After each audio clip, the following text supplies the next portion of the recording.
or for the first few months he will focus on conversions, and then he will jump into branding. And one more thing very clear here is, while he is focusing on any of this thing, the other thing is also getting impacted. When you're focusing on branding, you also tend to get some conversions.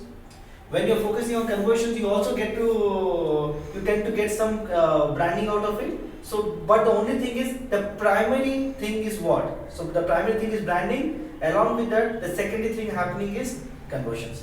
So this is how it goes on, hand to hand.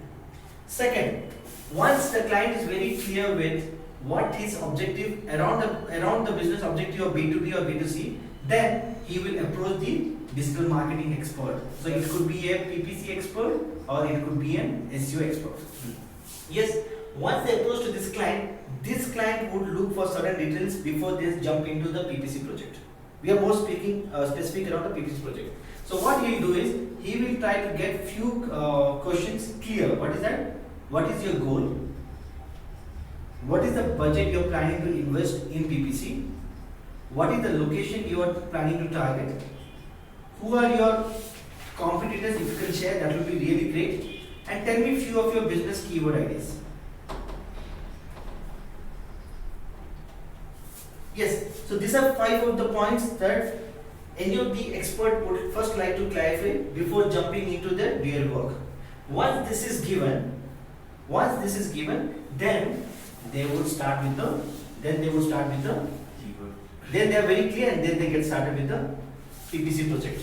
So, and when they start with the PPC project, the first thing is for them to do is website analysis. Why website analysis, guys? Maybe we'll have to understand how's the content written. Yes. Whatever is the lackness in the content itself first. Okay. And the keywords also from the content. Okay. Why? For what reason? He has to know all this thing. As an expert, I should know. Okay. And after knowing what you are going to do with that, then we have to again make the analysis. Okay. How many keywords is actually used in the content, and Okay. how many more can be added. Okay. Yeah. And when we do that analysis, and we take the help of keyword planner tool or all that stuff, but when we do, Yes. we see that opportunity. Great. It can be improved, and these are the many ways a user can land to this page. Yes. So those kind of ideas we try to gain. No, he is doing this website analysis for what?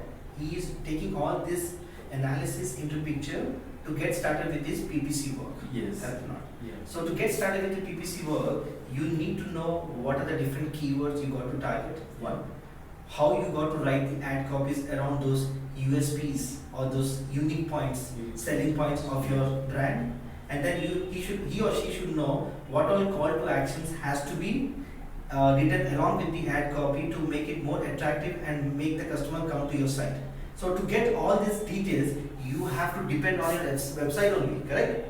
It is your website which will give you the clarity of the thing.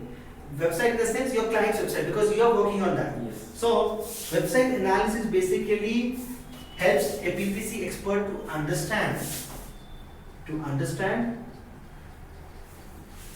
the products or the services of your client's website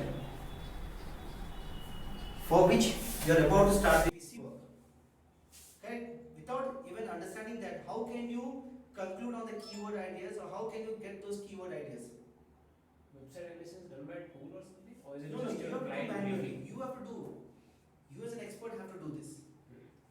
Okay, you have to jump into the website. You have to go to the home page. You have to go to the about us page. You might have to jump into the product specific pages also to see what all products and services they are offering. So you'll get a brief idea that okay, I'm going to focus my keyword ideas around all these given objectives or the thing. So being as an expert, I should be able to identify the USPs of that home page. Yeah, the keyword ideas. You should be able to completely understand how you got to make use of this website in order to target the customer. Right. Okay, so for that you need to jump into all this analysis. I have a question. Yes, please. After going through the content, if Yes. I realize as an expert this Yeah. is not well written. Yes, very good question. So should we again suggest that website owner that we should rewrite As a this? part of your profession, I think it's always good if your client can at least listen to your what is that? That empathy or your request, that if that is being done, then it's always good for the client, because whatever suggestion you are giving, it's not given for yourself. You're not giving for your own benefit. It's for the benefit of the client. That's So if the client understand that, and if he or she can get those things implemented, that will be an additional advantage for your performance. But yes, if you feel that, because many of the times when we try to take projects, we always take project based on the amount or the service fee that yes, the client is ready to give us this. Even if the site is good or bad, we are still ready to take it up because we got to get some amount of it. But I think to show performance and then get the money, it's important that if you find there are some existing challenges on the site, get it rectified by what is that? Informing to your client, and then once those things gets rectified, it's always an additional benefit for you.